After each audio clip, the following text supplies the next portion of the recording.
Hello, English learners. Welcome back to another English with Michael video. I've got an exciting one lined up today, so I hope you enjoy it. I'm going to be looking at the differences, or some of the main differences, between the American and the British accent. And to help me with this, I've got my friend Anne, who is from the Instagram page English Valley Cafe, which I might put here.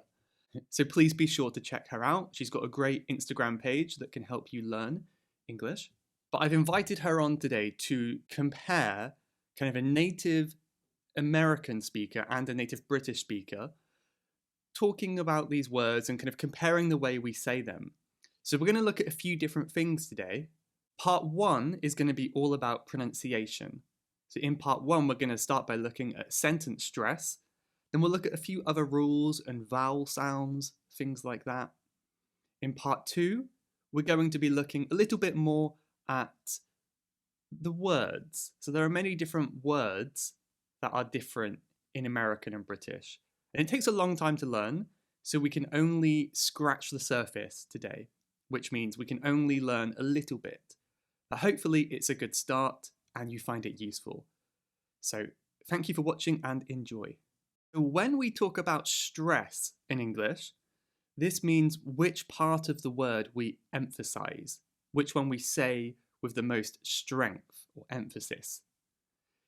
Usually, these are the same around the world in English, but there are some differences between American and British in particular. So these are just a couple of them. You might be able to see a pattern here. Generally, Americans will emphasize or stress the second syllable. So we in Britain might say adult. In America, they're more likely to say adult. Very subtle difference, but this will help with your accent. Whatever accent you prefer to work on, this will help that a little bit. Adult, adult.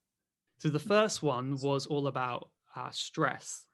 For the first one, I would say adult. Oh, you would say, okay. Okay. Because, yeah, I think in America, I usually say adult, and then I've heard people say adult. So, is that ballet? Ballet. Yeah. Ballet. Okay. I would say ballet. I think I'd say brochure. Brochure. Okay. And I would say brochure. Garage. Yeah. Garage. Oh, okay. Garage. Yeah. Uh-huh. Okay. Advertisement. Advertisement. Okay. So this is stress. This is different. Yeah. It's another stress one. Uh-huh. Bar. Court. Caught. Shoe. Okay, quite similar. Court was interesting because you pronounced the vowel differently, right? Court, and what did you say? I said caught. Many rules in accent training, pronunciation training that they're not really rules. It's just like random little sounds and different parts of words that we say differently.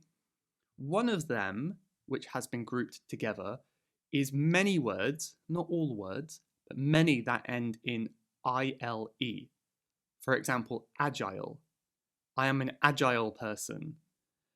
Americans will say most of the time agile or mobile and mobile. So these are differences between the dialects. Again, it's not every word ending in ILE, but this is one thing that is good to learn and keep in mind.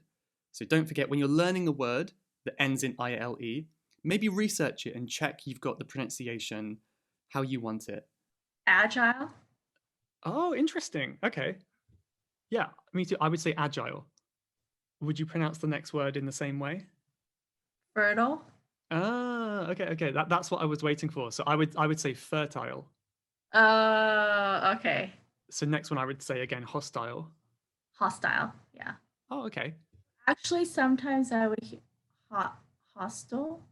No, hostile. I suppose hostel is like the hotel, isn't it? Like yeah. So maybe that would be confusing. That's TLE, right? With the no I. Yeah. Next one I'd say mobile.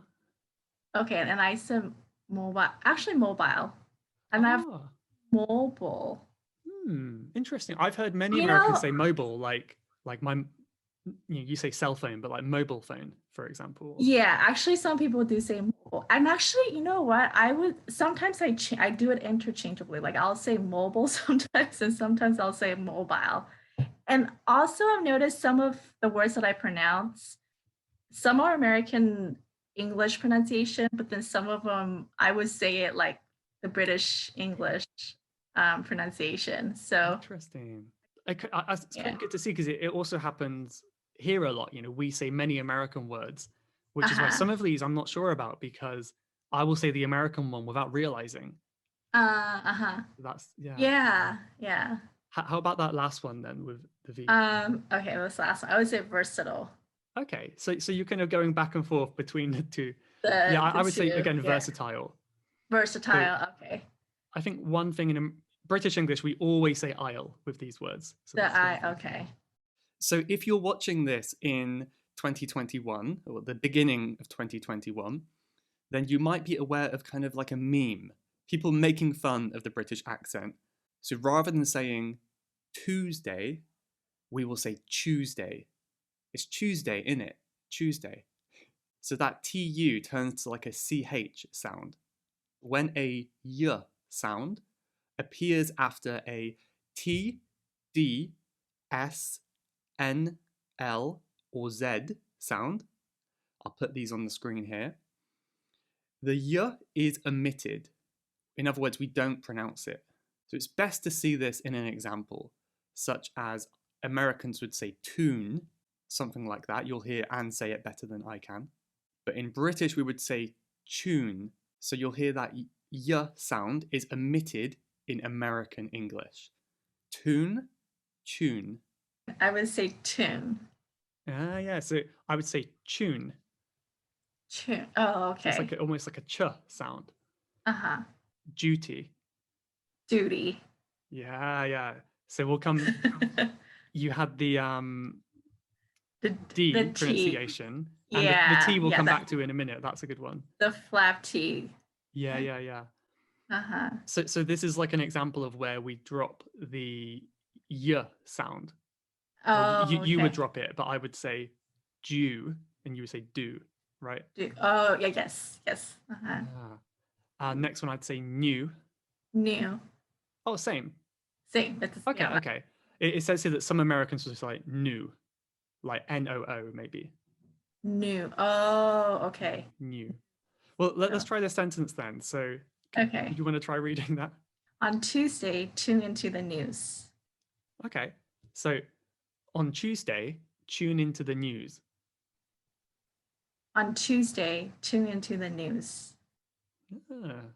Some differences there. Hopefully, the listeners can hear that. The R sound and the T sound. These are so different in American and British. So British people will often not pronounce the R, especially an R that comes in the middle or the end of a word. So the beginning, it's the same, right. We have to pronounce the right, the R, else it's just ite, which doesn't make sense. But in the middle, rather than saying hard, we would say hard, hard. So that A sound is lengthened in replacement of the R sound. And have a listen to how Anne and I both pronounce these, and you'll see that they are quite different. Okay. Hard. Hard. Were. Were. Ear. Ear. Pure. Pure. More. More. Chair. Chair. Bar. Bar. The T sound is similarly very different. So in British English, we often pronounce the T very strongly, especially when it's in the middle of a word. And American English, they might pronounce it more like a D. So I would say better, Americans would say better. And listen to how Anne does it much better than I can fake an American accent. Better. Better. Water. Water. Hated. Hated. Okay. Writing. Writing. Bottom. Bottom. Native. Native. Artificial. Artificial. Notice. Notice. Okay. Very Yeah. cool. Yeah. It would say Could you internet. try that one? Like, how would you say that? Like water. Water. I can't. Water. I can't say. Not bad. Not bad. I want Yeah. some water. Water. I want some water. Yeah. Good. Okay, so the final part of today's video is looking at the differences in vocabulary, in words, like adjectives and verbs, generally the same. Nouns, there are many different nouns in specific categories. So, off the top of my head, which means thinking about it right now, there are many differences for baby related things. There are many differences for things related to cars, like the parts of a car. Things in the kitchen, for example. So many things like this. There are many differences. Items of clothing as well. Jumper, sweater. So I'm just going to go over a few today with Anne. I will give my British word and she will see if she can remember or work out what that means or what that translates to in American English. So let's see how she does. See if she gets them all right. Oh, flat. Okay. Apartment. Yeah. Yay. Biscuit. Is it cookie? Yeah. Good. Trousers. Pants. Pants. Uh-huh. British pants. I think it isn't American English pants. But Suits. no. This one. So we have the word pants, but it has a different meaning. If I stand up, you will see my trousers, but hopefully you will not see my pants. Is But it pants suit? is underwear. Oh, wait. Oh, okay. So trousers is what American English then? So we say trousers, you say pants. Yeah. What we call pants, you pants. call maybe underwear. Underwear. Oh, okay. Got it. So I would say anti-clockwise. Counterclockwise? Yeah. Okay. Oh, you guys say anti. Okay. Now, sorry. Do you say anti or anti? Good one. Yeah, I say anti. Anti. Okay. Always anti. Okay. And because sometimes here I hear people say anti, and sometimes some people say anti. So. Okay. How about lift? Elevator. Yeah. This one I think might get you. This we say bonnet. Is that a hair tie? I think it's a type of hat, but that's a different meaning. Oh. I'll give you a hint if you like. It's the bonnet on your car. Hood? Yeah, exactly. Oh, is it? So it's the front part that lifts up, right? On the car, what would you call the boot? The boot is, don't tell me the thing, but like which part of the car is that word when you say boot? Yeah. Boot is on the back. The trunk? Yes. Okay. Oh, and you guys say boot like it's B-O-O-T? Yeah. Full stop. Period. Yeah. Dressing gown. Dressing gown. This one I don't know. Dress? No, it's what you might wear after a shower. Robe? Yeah. Okay. Cot. So the area is babies. This is about baby stuff. Crib? Yeah. Oh, okay. Cot, crib. So it's the baby's bed. But yeah. Oh, okay. Noughts and crosses. Oh boy, this one I don't. I've never heard of this one. I have no clue. What is this one related to? It's a game. What if I send you hopscotch? Tic-tac-toe. Yeah. Oh my goodness. Okay, noughts and crosses. Okay, noughts for naught means zero, so noughts and crosses. not this. Oh, okay. Okay, tic-tac-toe. Tic-tac-toe. Interesting. Okay. What about flannel? Flannel. This is okay. When you say flannel, I think of like the plaid clothes. So I think we have that meaning, but this is another meaning? Something you might use every morning, every evening. Face cloth, washcloth? Yeah. Oh, okay. I read it was washcloth, but we call it Washcloth. Oh, flannel. okay. Oh, okay. All right. Yeah, that's No. obviously very specific, not so easy. Yeah. The last one, aubergine. This is a food, right? Yeah. And I think we say eggplants? Yeah, exactly. Yeah? Okay. Eggplant, much easier to remember. Yeah. Yeah. Yeah, that's it. So Cool. good job. Thank you. I learned something new. Cool. I wasn't counting, but I feel like you got more than half right, I would say.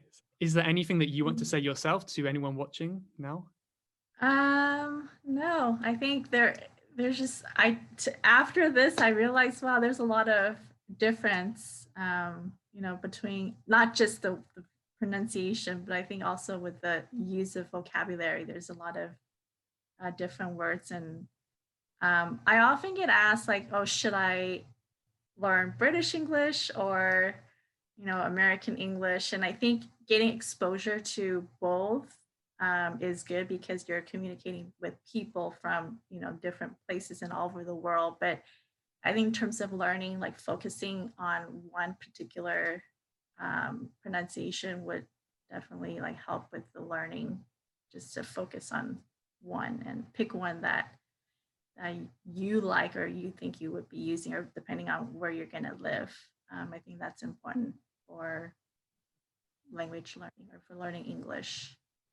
Yeah, I think I would agree. So exposure to different accents, but maybe focus on one just to keep things easier. Thank you so much for watching today's video. I really hope you enjoyed it. I like making these ones. And of course, a big thank you to Anne for joining me today. Remember, her Instagram is English Valley Cafe. So be sure to check her out and give her a thank you over there. If you have any more questions or requests for future videos, please let me know and I'll be more than happy to try to help you. Thank you and have a good week. Bye-bye.